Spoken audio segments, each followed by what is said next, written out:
आपने बहुत जगह सुना होगा कि ध्यान करने से ये लाभ होता है, ध्यान ऐसे करना चाहिए, ध्यान कोई लोग कहते हैं ध्यान क्यों करना चाहिए। लेकिन अभी तो लगभग सभी लोग ये समझ चुके हैं कि ध्यान करना चाहिए, उसके लाभ है।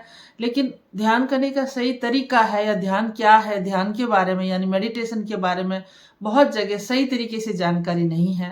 वैसे यूट्यूब भरा पड़ा है, लेकिन फिर भी मुझे लगता है कि जो सही गाइडेंस अगर मिलती है तो ध्यान से जो लाभ है उनको वास्तव में हम प्राप्त कर सकते हैं। और मैंने भी अपने कई वीडियो में बताया है आपसे, एक वीडियो मैंने बनाया भी है मेडिटेशन के बारे में। आज फिर मैं चर्चा करूंगी मेडिटेशन के बारे में, ध्यान के बारे में, कि मैं ध्यान करती हूँ वो क्या ध्यान है, कैसे है, वो क्या पद्धति है ध्यान करने की, और ध्यान करने से आपको क्या लाभ मिलने वाले हैं। तो नमस्कार, मेरा नाम शारदा है और आज आप सभी के सामने फिर से एक वीडियो लेके प्रस्तुत हुई हूँ मेडिटेशन के बारे में, ध्यान के बारे में। ये वीडियो थोड़ा पेशेंस से सुनिए, थोड़ा लंबा होता है तो भी, क्यों मैं इसके बारे में विस्तार से बताना चाहूंगी कि हमें जरूरत क्यों है। सबसे पहले चर्चा करेंगे जरूरत क्यों है मेडिटेशन की, क्यों हर कोई आज के वक्त में आपने देखा है कि जगह जगह सब कोई कहते हैं थोड़ी देर ध्यान कर लो, मेडिटेशन कर लो। पहले तो ध्यान शब्द से हम लोग थोड़ा सा परिचित हो जाते हैं। ध्यान यानी आप कोई भी चीज के ऊपर फोकस करते हैं, वो होता है ध्यान। ध्यान में एक और चीज है कि लोग कहते हैं कि ध्यान करो, तो ध्यान किया नहीं जाता है, ध्यान में रहा जाता है। मेडिटेशन है, मेडिटेशन किया नहीं जाएगा, उसमें रहा जाएगा। लेकिन हम बोलचाल में कहते यही है कि हम ध्यान करने बैठ रहे हैं या ध्यान में, तो ध्यान किया जाएगा किसी पर्टिकुलर आप स्थिति के बारे में, किसी पर्टिकुलर विचार के, पर्टिकुलर देवी देवता या पर्टिकुलर जिसको भी हम मानते हैं, या तो उनके ध्यान में रहो या फिर यूनिवर्सल पावर के, या क्या चीज है वो ध्यान जो लोग इतना उसके बारे में कहते हैं। तो ध्यान यानी कोई एक, आप किसी कोई भी जिस पे अपॉइंटेड हो सकते हैं उसके ऊपर आपको अपना पूरा फोकस, अटेंशन जिसको कहते हैं ना, वो लगाना पड़ेगा, तो वो है ध्यान। अच्छा, ध्यान से होता क्या है? ध्यान जब हम करने बैठते हैं, जब मेडिटेशन में होते हैं, तो होता क्या है, हमारे विचार रुक जाते हैं, और विचार नहीं रुकते हैं तो हमारा ध्यान होता भी नहीं है। तो सबसे जरूरी चीज तो यह है कि अब थोड़ा सा यहाँ जान लेते हैं कि विचारों से होता क्या है, और उस वो ध्यान के माध्यम से कैसे हमें उसमें थोड़ा विचारों को रोकने में मदद मिलेगी, और विचारों को हम लोग क्यों रोकना चाहते हैं। विचार तो अच्छी चीज है, विचार आएगा तभी तो। विचार भी दो तरह के, नेगेटिव पॉजिटिव। तो विचारों से होता क्या है, विचार हमें क्या करता है ना, कोई भी कार्य करने की प्रेरणा हमारे पहले थॉट में, देन विचारों में आएगी, तभी तो हम लोग उसको क्रियान्वित कर सकते हैं। तो विचार जब बहुत ज्यादा आते हैं तब हमें परेशान होना पड़ता है उसके, क्योंकि कोई भी, अच्छा, विचार पूरे दिन आते रहते हैं, लाखों करोड़ों की संख्या में हम लोग परेशान हो जाते हैं, ये आ रहा है, एक के बाद एक के बाद एक विचार आते जाते हैं, और कोई सार्थकता हमें लगती नहीं है। तो जब सार्थकता नहीं लगती है तो हम परेशान हो जाते हैं। और कई बार ऐसी चीजें ऐसी होती है, मैंने देखा है बहुत वक्त, जब हम लोग कोई चीज के बारे में सोचते हैं और वो याद आती नहीं है, तो ये विचारों में हम लोग ढूंढते रहते हैं क्या था क्या था, लेकिन तो जो वो विचार है हमें जरूरत है, वो जरूरत वाला विचार हमें मिलता नहीं, और दूसरे पता नहीं क्या क्या बातें दिमाग में आती रहती है। तो ऐसी स्थिति जब ज्यादा हो जाती है, हम अपनी परेशानियों से जब छुटकारा पाने के विचार बहुत ज्यादा करते हैं, तो और हमें हल मिलता नहीं है, तो इन विचारों से हम परेशान होते हैं और तनाव का कारण बनता है हमारे लिए। उससे जब तनाव में होते हैं तो बहुत सारे ऐसे हार्मोन्स जो शरीर में रिलीज होते हैं जिनसे डिजीज हो जाती है, बीमारियां होती है, कार्टिसोल हार्मोन है, बहुत बहुत मतलब परेशान करता है। इस तरह से और बहुत सारे, मैं यहाँ पर उन हार्मोन्स के बारे में चर्चा नहीं करूंगी अभी, लेकिन उसका हमारे शरीर पर प्रभाव पड़ता है। आजकल जितनी भी बीमारियां हैं, जो भी हमें प्रॉब्लम हो रही है, उनमें बहुत ज्यादा जिसका कहते हैं ना हाथ होना, या उनका जो रीजन होना, कारण होना, वो है मानसिक स्ट्रेस। आपके मानसिक तनाव है, स्ट्रेस है, जो मानसिक रूप से परेशान रहते हैं ना, तो उसका कारण, क्योंकि जब परेशान होंगे तो खाना भी नहीं पचेगा, आपका कोई काम में दिल नहीं लगेगा। ये कुल मिला के इतनी सारी जो विचारों की अति जो है, एक मैंने वीडियो बनाया है कि आपको अति विचार भी नहीं करना चाहिए, ओवर थिंकिंग में भी नहीं रहना चाहिए। तो वो सारी जब हम लोग उसमें परेशानी में रहते हैं ना, तब हमारा जो दैनिक दिनचर्या है वो डिस्टर्ब हो जाती है, हमारा आसपास का माहौल खराब हो जाता है, या तो हम किसी वजह से माहौल खराब कर देते हैं, या कोई हमारा माहौल खराब कर देता है, क्योंकि दूसरा भी तो विचार कर रहा है, हम विचार कर रहे हैं, और भी तो कोई विचार कर रहे हैं, और विचार अंदर के अंदर रहते हैं तब तक तो फिर खुद को नुकसान होता है। लेकिन वही विचार हम बाहर प्रकट करने शुरू कर देते हैं तो दूसरों को भी नुकसान पहुंचाने शुरू कर देते हैं। तो ये विचारों की जो अति होती है उससे हम परेशान हो जाते हैं। अच्छा विचार आना भी जरूरी। अच्छे विचारों को आप अपने जीवन में आगे बढ़ने के लिए, किसी को तो अच्छे विचार आए जब लाइट का इन्वेंशन हुआ है, किसी को तो विचार आया जब एरोप्लेन का किसी ने करा है। ऐसे ही कितने सारे, आज हम मोबाइल है इसको, किसी को तो विचार आया है, किसी के थॉट में आया है ना, तभी तो ये आविष्कार हुए इतने सारे। तो वो विचार जो आपको एक स्टेप आगे बढ़ाए, जो आपका जीवन आसान बनाए, जो आपको रचनात्मकता देते हैं, वो विचार तो जरूरी है, वो आने चाहिए। लेकिन वो तब आते हैं जब आप सही मानसिक स्थिति में होते हैं, जब आपको ये नहीं है कि आप गुस्से परेशानी में रहते हैं, अपनी प्रॉब्लम में रहते हैं, तब आपको ऐसे विचार तब नहीं आते हैं। ऐसा विचार तब आएगा जब आप स्थिर मानसिकता से रहेंगे, तब आपके दिमाग में कुछ ऐसी चीज आएगी जिसको आप कुछ नया कर सकते हैं। अब बात अपने ध्यान की चल रही थी, मेडिटेशन की चल रही थी। तो होता क्या है, मेडिटेशन करने के लिए मैंने कहा था ना, जैसे ध्यान में रहना होता है, और जो मैं ध्यान करती हूँ उसके बारे में भी चर्चा करूंगी। पहले जरा सा मैं बता देती हूँ कि मेडिटेशन से होता क्या है। जब हम ध्यान में रहते हैं तो स्थिति क्या आती है, ऐसी क्या स्थिति बनती है जो उसका इतना लाभ होता है। तो जब ध्यान करने बैठते हैं ना, तो हम अपने विचारों को रोकने की कोशिश नहीं करते, ना विचार लाने की कोशिश करते, खुद को एकदम रिलैक्स मोड में ले जाते हैं। यानी एक जो सुपर पावर के अपन उसको समर्पित कर देते हैं खुद को। और दूसरा, अपन बहुत लोग ये कहते हैं ध्यान यहाँ पर लगाओ, ये जो आज्ञा चक्र है यहाँ लगाओ। कोई लोग कहते हैं यहाँ सहस्त्रार जो फ्रंटल एरिया है यहाँ पर लगाओ, कोई कहीं और मूलाधार वगैरह कहीं बोलते हैं। सही तरीका है क्या ध्यान का, और ध्यान वाकई में क्या लगता है, करना चाहिए ऐसे?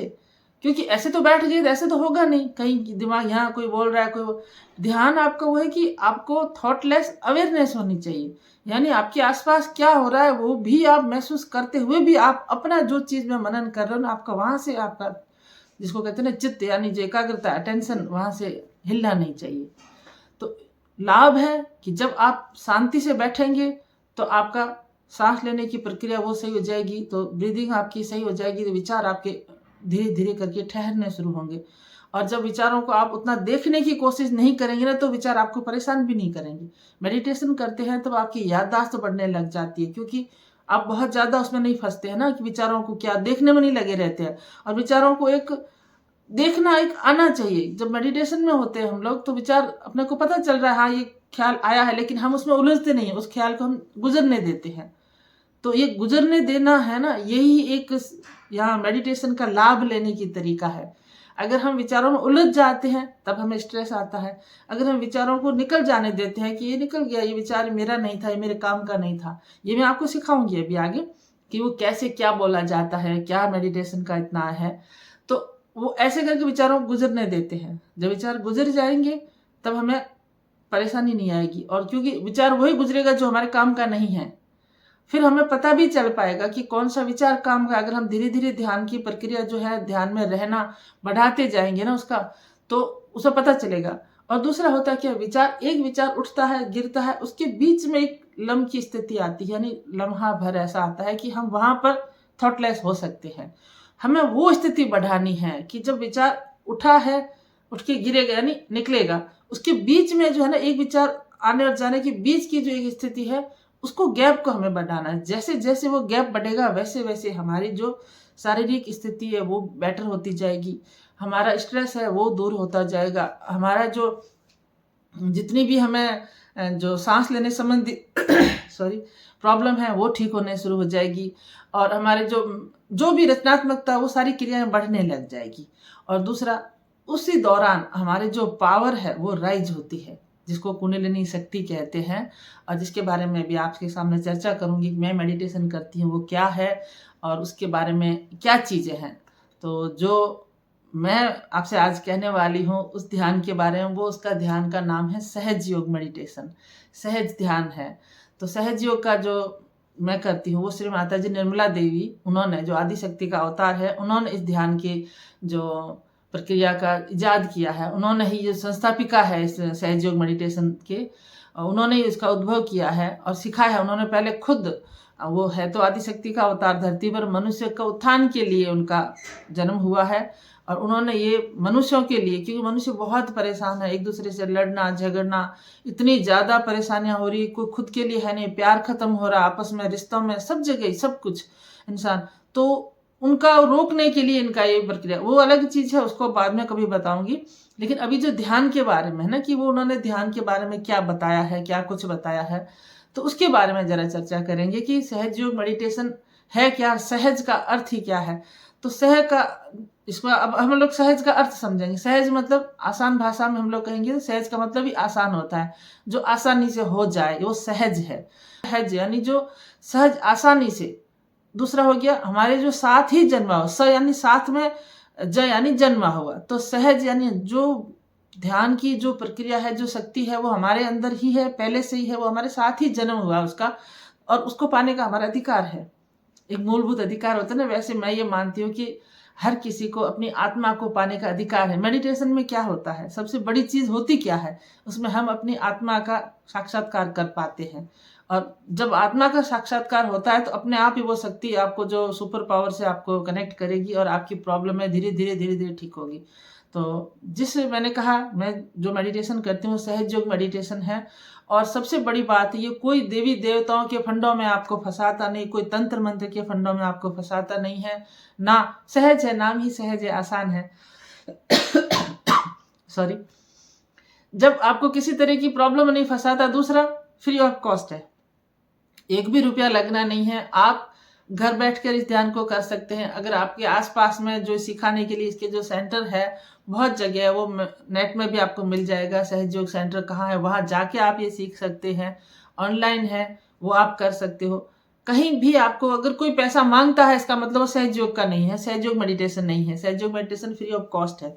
तो ये सबसे बड़ी चीज है कि इसको छोटा बड़ा हर कोई कर सकता है, हर एज ग्रुप का इंसान कर सकता है, और हर आर्थिक स्थिति वाला कर सकता है। क्योंकि बहुत जगह ऐसी होती है ना, बहुत बड़े बड़े वो होते हैं संत महात्माओं के आश्रम वगैरह, वहां पर पता नहीं कितना डोनेशन दो तो आपको वहां आने देते हैं, वरना आपका पूजा पाठ भी सब धरा रह जाता है।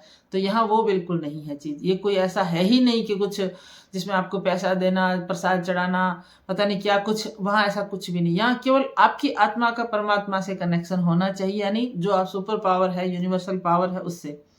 सबसे जरूरी है कि आप अपने आत्म दर्शन कर लें, आप अपनी आत्मा को जागृत कर दें। सहज योग मेडिटेशन, इसमें होता क्या है, रियलाइजेशन मिलता है आपको, यानी आत्म साक्षात्कार मिलता है अपने को। हर जो भी मनुष्य जीव है, जितने भी, उनको सबको अधिकार है कि वो अपनी आत्मा को प्राप्त करे।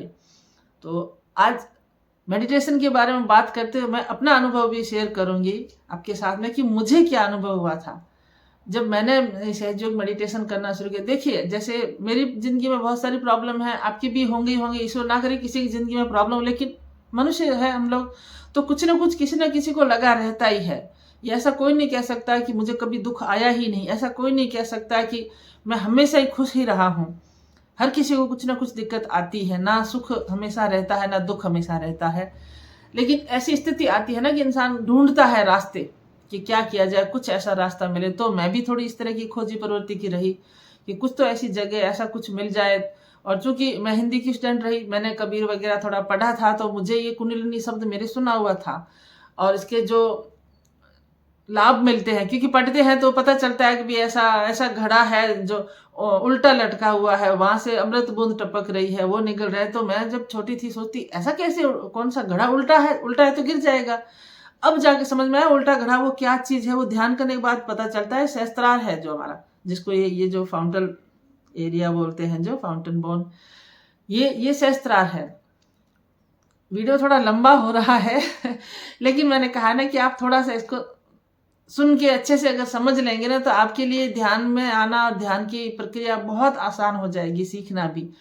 तो जब मैं सहज योग के लिए, मुझे जब पहली बार पता चला कि ऐसा ऐसा करके ये चीज है और सिखाते हैं, जब मैं वहाँ सेंटर में गई, इसका मैं एक अलग ही आपको वीडियो बना के बताऊंगी अपने एक्सपीरियंस का। इसमें वीडियो बहुत लंबा हो जाएगा, तो अभी मैं रोक लेती हूँ मेरा वाला एक्सपीरियंस बताना।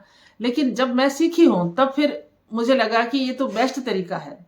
जिंदगी भर हम लोग आस्तिक प्रवृत्ति के होते हैं, ढूंढते हैं रास्ते, नहीं मिला। जब मुझे मिला है तब मुझे लग रहा है कि बहुत सारे लोगों को पता होना चाहिए और इसके लाभ लेने चाहिए। मेडिटेशन के लाभ हमने लेने ही चाहिए। और मेडिटेशन, ये जो सहज योग मेडिटेशन की प्रक्रिया है क्या, बस मैं आपको कोशिश करूंगी कम शब्दों में आपको बता सकूं। हम लोग क्या करते हैं ना, बहुत विचारों में रहते हैं। मैंने शुरू में जैसे बताया कि विचार ही हमें परेशान करते हैं। विचार क्या करते हैं, आज वर्तमान में नहीं रहते हम लोग। वर्तमान में रहे तो हमें विचार नहीं आएगा। हम लोग या तो जो हमारे पास्ट को याद करते हैं या फिर हम परेशान रहते हैं हमारे फ्यूचर को लेकर के। सबसे प्रॉब्लम की जड़ ही हमारी यही है। जितनी भी प्रॉब्लम है, जितनी भी लगभग सभी बीमारियों की जड़ भी यही है। हमारे जीवन की प्रॉब्लम की जड़ भी यही है, विचारों में रहना। हम लोग क्या करेंगे, अगर हमारे बेटर स्थिति है या बुरा है, जो भी कुछ हमारे साथ घटित हुआ है, या तो हम उनको याद करके दुखी होते हैं या उनको याद में मतलब कुछ कुछ ऐसी चीजें होती जो पीछे या तो बहुत बढ़िया किसी के था, आज अच्छा नहीं था, हमारा वो तब अच्छा था, तब ऐसा था। कुछ बुरा है तो वो बुरा था, ये था। मतलब वो बात ये होगी ना कि वो पीछे के विचार यानी भूतकाल में ज्यादा रहते हैं। तो भूतकाल में रहने से भी हम जो मानसिक बीमारियों में घिर जाते हैं, मानसिक तनाव ज्यादा आता है उस वजह से करके कि हम लोग निराशा में आ सकते हैं। जितने भी जो ये साइकोलॉजिकल प्रॉब्लम होती है सारी लगभग उसी वजह से ही होती है, जो हम लोग भूतकाल में ज्यादा रहते हैं।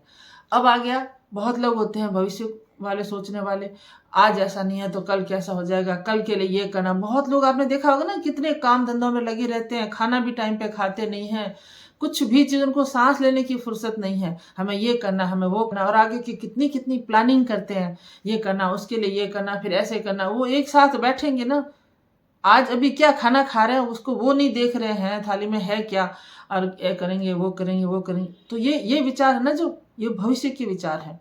खुद का सोचेंगे, बच्चों का सोचेंगे, उनके बच्चों का सोचेंगे, पता नहीं क्या क्या चीजों में आगे का आगे आगे का आगे प्लानिंग भी करेंगे, सोचेंगे भी। एक साथ बैठ के 10 पीढ़ी तक की प्लानिंग कर लेंगे, पता नहीं कितने कितने सालों की प्लानिंग करनी चाहिए।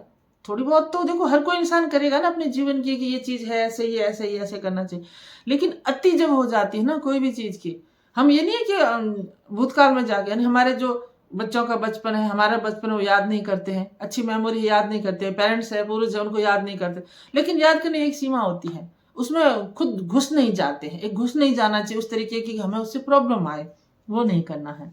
और वैसे ही जब भविष्य के लिए ज्यादा चिंता करते हैं तब फिर हम लोग हाइपर होने लग जाते हैं, चिंतित ज्यादा होने लग जाते हैं, सोचते हैं ये ऐसा हो जाएगा तो फिर नहीं बैठा था क्या होगा। बच्चों का करियर को लेके, खुद के करियर को लेके, पता नहीं कितनी कितनी चीजें होती है भविष्य को लेके, इतने ज्यादा चिंतित होते हैं इन दोनों ही चीजों में, भविष्य और वर्तमान में, कि आज अभी इसी क्षण हमारे जीवन में जो अच्छा है, जो हम अच्छा कर सकते हैं, उसको खो देते हैं। आप सभी मेरी इस बात से 100% सहमत होंगे। जब बच्चे छोटे रहते हैं ना, अगर हम उनको खिलाने करने में थोड़ा मस्ती में तो कितना हमें आनंद आता है। और वही हम लोग अगर उसको कुछ सोचें कि पहले जाते तो बेटा बेटी में ही फर्क करना शुरू कर देते, आजकल तो वो चीजें नहीं है। तो वो बचपन उसका ना देख करके ये लड़का होता तो ऐसी है, वो है, क्यों हो गया ऐसा करके, तो उस बचपन को जीते ना तो वो पल लौट के नहीं आते हैं। कितनी खुशी लगती है जब बच्चा जन्मा है, उसके साथ में वक्त बिता रहे हैं, वो पल बीत जाते हैं।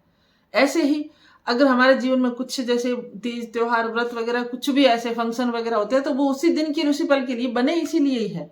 जो इतने सारे फंक्शन वगैरह होते हैं बने क्यों है, क्योंकि वर्तमान को सजीव रखने के लिए, वर्तमान में आनंद भरने के लिए। अच्छा खाना भी आपके पसंद का सामने आया तो उसका आनंद लेके खाइए, आज इसमें कितना आनंद आ रहा है। साथ बैठ के कोई परिजन वगैरह है, फ्रेंड सर्किल साथ बैठ के वक्त बिता रहे हैं, उस पल का आनंद ले हमें बहुत जरूरी है। आज हमारा दिन कितना अच्छा है, हम लोग सब साथ में बैठे हैं। परेशानियां हैं जीवन में, लेकिन उन परेशानियों को थोड़ी देर के लिए साइड में रखना चाहिए। तो वर्तमान में रहेंगे तब फिर हमारी प्रॉब्लम कम हो जाएगी, लेकिन वर्तमान हम रह नहीं पाते ना। मेडिटेशन आपको वर्तमान में रखने का बहुत बड़ा साधन है, और ये मैं सीखी हूँ इस चीज से। धीरे धीरे करके सीखना है, लेकिन धीरे धीरे ही सीखा जाता भी है। मैं आज ये चीज में आ गई कि आप वर्तमान को खो देंगे तो आपके पास में कुछ रहेगा ही नहीं, क्योंकि हर पल है जो भूत बन रहा है, हर पल है जो भूतकाल में जाता जा रहा है। तो आज ही क्यों ना जी लें, क्यों हम इंतजार करें आने वाले कल को, वो कल बेटर होगा तब ऐसा करेंगे रखेंगे, नहीं वो कल तो आएगा ही नहीं, आज नहीं आया तो कल भी नहीं आएगा। तो जब मैं मेडिटेशन के लिए बैठती हूँ, मैंने आपको बताया कि आज मैं थोड़ी प्रक्रिया बताऊंगी कि क्या चीज है, सहयोग में क्या होता है। तो भूत और भविष्य के विचारों को रोकने के लिए सहयोग मेडिटेशन बहुत ज्यादा लाभदायक है आपको। और उसमें हम क्या करते हैं कि खुद को बैलेंस करते हैं, ये एक प्रक्रिया है। एक दिन आपको ऐसा पूरा वीडियो मेडिटेशन करके दिखाऊंगी कि उसमें हम लोग कैसे करके ध्यान के लिए बैठते हैं, वो करेंगे। और तब आपको थोड़ा बहुत मेरे साथ आप मेडिटेशन करिएगा, हो सकता है मैं ऑनलाइन आके भी आपको सिखाऊं, तो उसमें और अच्छा लगेगा आपको। आप जुड़ सकते हैं ऑनलाइन मेरे साथ उस वक्त मेडिटेशन करने के लिए, और नहीं तो फिर मैं आपको वीडियो के माध्यम में भी अपना एक बना के दिखाऊंगी कि कैसे बैलेंस में आते हैं। अभी बस ये आपको ध्यान की जो उसके बारे में बताना था कि ध्यान करना जरूरी क्यों है, कैसे ध्यान। जब हम ध्यान के लिए बैठते हैं तो एकदम रिलैक्स होकर बैठना चाहिए। जिस भी पावर को हम लोग मानते हैं, जो भी शक्ति को मानते हैं, उनके सामने बैठ जाओ। अगर वहां नहीं बैठ सकते हो तो आप छत पे बैठ सकते हो। क्या किसी ऐसी जगह को आप ढूंढ सकते हैं अपने लिए जहां पर आपको बिल्कुल कोई डिस्टर्ब ना करता हो, क्योंकि शुरू शुरू में आपको सीखना है ना, तो ये चीजें बाद में तो आप कहीं भी, जैसे आज है भीड़ भड़ाके में भी कहीं बैठे हैं और हमें ऐसा है कि अब इनकी बातों से हम परेशान हो रहे हैं, तो हम उसी वक्त ध्यान में चले जाते हैं और ध्यान में जा सकते हैं। ये भी एक स्थिति आती है कि आप बहुत ज्यादा परेशान हैं, आप कुछ नहीं हल कर पा रहे, तो आप एकदम से चुप होके साइलेंट अपना ध्यान में मैं चली जाती हूँ, थोड़ा मुझे रिलैक्स मिलता है उससे। सच कहती हूँ, क्योंकि मैं आपके सामने वही बातें करती हूँ जो मैं अनुभूत कर चुकी हूँ, जिसका मुझे अनुभव है। तो जब ऐसी स्थिति आती है, कई बार हम लोग परेशान हो जाते हैं इनका क्या करें, क्योंकि हमारा बस नहीं होता है, तब फिर मैं वह एकदम शांत होने की कोशिश करती हूँ। ये नहीं है कि मुझे गुस्सा नहीं आता है या मैं रिएक्ट नहीं करती हूँ, करती भी हूँ, पर फिर भी मैं पहले से बहुत हद तक इस चीज में मुझे पता चल चुका है कि ये चीजें कैसे करके वर्क करती है। तभी मैं आपके सामने वीडियो लेके आई हूँ कि आप भी इस सहज योग मेडिटेशन को अपनाइए। और जब तक मैं अगले वाला वीडियो लाऊं, उससे पहले आप इस खोज कर सकते हैं, आपके आसपास जो सेंटर्स वगैरह है पता कर सकते हैं, नेट पे आप ढूंढ सकते हैं, यूट्यूब पे ढूंढ सकते हैं कि श्री माता जी निर्मला देवी का जो सहज योग है उसके बारे में श्री माता जी बहुत सारी स्पीच है। देखिए, मैं वही बताऊंगी जो मेरा अनुभव है, दूसरा कोई वही बताएगा जो उसका अनुभव है, लेकिन जो श्री माता जी ने बताया है वो तो आदिशक्ति का अवतार है। उन्होंने तो जो चीजें कही है बिल्कुल वो सटीक कही है। दूसरा एक और चीज मैं यहाँ जरूरी बता देती हूँ, सहज योग मेडिटेशन पूरा साइंटिफिक रूप से प्रूव है। ऐसे नहीं है कि किसी ने आके अंधविश्वास के तौर पे, नहीं, ऐसा नहीं है। आज अभी इस रूम में अगर लाइट जल रही है तो मुझे तो जो भी सामान रखा है वो मुझे सब दिख रहा है, लेकिन अंधेरे में अगर मैं किसी अनजान घर में चली जाऊं, मुझे जानते नहीं हो, अंधेरा कमरा है, क्या कि वो चीज वहां से लेके आओ, लाइट नहीं, मैं ढूंढूंगी कैसे, मुझे नहीं पता चलेगा। लेकिन अनजान घर में भी मुझे किसी ने बता दिया कमरे में आप चाहे दाएं बाएं जहां बताए वहां ये चीज रखी हुई है, आप लेके आ सकते हैं लाइट ऑन करके, तो मैं जाके ला सकती हूँ, कोई बड़ी बात नहीं है। सेम वही है, जब हमारे अंदर जो आत्म साक्षात्कार रूपी प्रकाश यानी जो कुंडलिनी शक्ति जागृत होने का प्रकाश अगर होने लग जाएगा, तो हम अपनी आत्मा का प्रकाश में अपना जो भी प्रॉब्लम वो देख सकेंगे, उसको दूर भी कर सकेंगे। और सहयोग मेडिटेशन करने में 7 चक्रों पे सिखाया जाता है। एक और छोटा सा ब्रीफ कर देती हूँ, हमारे शरीर में 3 नाड़ियां हैं, मैंने कहा ना लेफ्ट है राइट है जिसमें हम विचार करते हैं, तो जो लेफ्ट नाड़ी है जिसको जो हम भूतकाल में रहते हैं उसको ईडा नाड़ी कहते हैं, और जो हम ज्यादा आगे की सोचते हैं और भविष्य की ज्यादा करते हैं तो भविष्य वाली, जिसको भूतकाल की नाड़ी कहते, क्या सॉरी, भविष्य वाली नाड़ी है जिसको हम लोग पिंगला नाड़ी कहते हैं, राइट साइड की नाड़ी को। और उसके बीच में होती है, दोनों ईडा पिंगला के बीच में सुषुम्ना नाड़ी होती है, सेंट्रल नर्वस सिस्टम जिसको बोलते हैं। ये है कुंडलिनी शक्ति को ऊपर आने का मार्ग है। अच्छा, कुंडलिनी क्या है, 2 शब्दों में आपको इसके बारे में। कुंडलिनी ऐसी शक्ति है, हमारी आदि शक्ति माँ है, जो वो उसकी परछाई है, वो हमारे हर किसी मनुष्य के अंदर है। जब हम लोग अपनी माँ के पेट में थे ना, जिस शक्ति ने हमें बनाया है, माँ के पेट में हमें जैसे बनाया है, बना करके वो हमारे जो रीढ़ की हड्डी का छोर है वहां पर वो 3.5 कुंडल लगा के सो गई, क्योंकि हमें पूरा बना दिया। आपने देखा होगा छोटा बच्चा उसका तालू भाग्य से फड़कता है, तो उसका जो सुपर पावर से कनेक्शन है, लेकिन जब उसका धीरे धीरे कनेक्शन छूट जाता है तो ये एरिया हल्का हल्का सा हार्ड होना शुरू हो जाएगा और वो शक्ति सो जाती है। ये सब में है, मेरे में है, आप में है, जितने भी व्यूअर देख रहे हैं, जो नहीं देख रहे हैं, जितनी मनुष्य है, सब में वो शक्ति है और हमें उस शक्ति को जागृत करना है। अगर हम जागृत कर लेंगे, हमारी माँ है वो, तो हमारे हर जन्म के जितने भी कार्य है, जितने भी कर्म किए, वो सारे उनको, आपके अंदर जो आपकी जो कुंडलिनी शक्ति है ना, उसको पता है।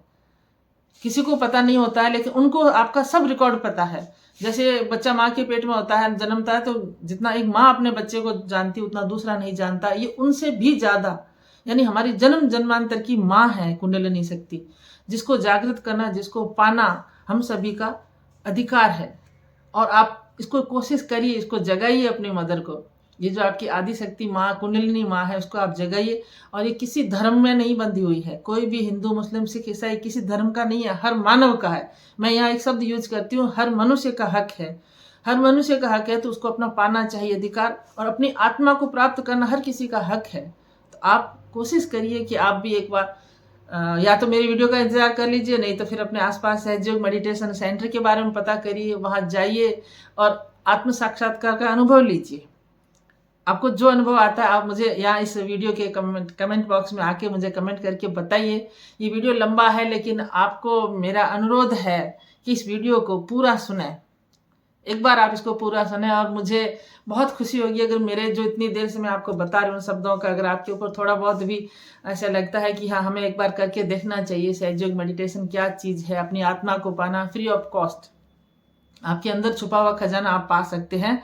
अगले एक और वीडियो बनाऊंगी जिसमें मैं चक्रों में बताऊंगी कि सहयोग में अभी तो मैंने केवल नर्वस सिस्टम का बताया है कि इड़ा पिंगला सुषुम्ना 3 नाड़ियां हैं और हमारे 7 चक्रास होते हैं, उसके ऊपर भी और चक्र होते हैं। मैं चलो फटाफट बता देती हूँ कि चक्र कौन कौन से है। सबसे जो नीचे है, जो रीढ़ की हड्डी के नीचे है जो चक्र है वो होता है मूलाधार चक्र, उसके ऊपर कुंडलिनी माँ मूलाधार में बैठे हैं, और उसके ऊपर है जो नाभि के नीचे होता है वो है स्वादिष्ठान चक्र। नाभि में है हमारे मणिपुर चक्र जिसको नाभि चक्र भी कहते हैं और मणिपुर चक्र भी कहते हैं। उसके आसपास का जो हमारा पेट का स्टमक का एरिया है वो भवसागर कहलाता है हमारा। आपने सुना होगा ना कि भवसागर पार हो जाना है, ये बातें भजन वगैरह में कहीं सुनी होगी, ये वही भवसागर है। उसको पार करना यानी हृदय चक्र में आ जाना होता है। और उसके बाद में हमारे गले में जो विशुद्धि चक्र है, इन सबके देवी देवता है वो मैं आपको अगले में बताऊंगी। और उसके बाद में यहाँ आज्ञा चक्र होता है, फिर यहाँ पर सहस्त्रार चक्र, ये 7 चक्र है। नेक्स्ट वीडियो में आपको इन चक्रों के बारे में थोड़ा थोड़ा बताऊंगी, चक्र थोड़े से देवी देवता कौन से है और कैसे करके पूरा एक और वीडियो लेके आऊंगी।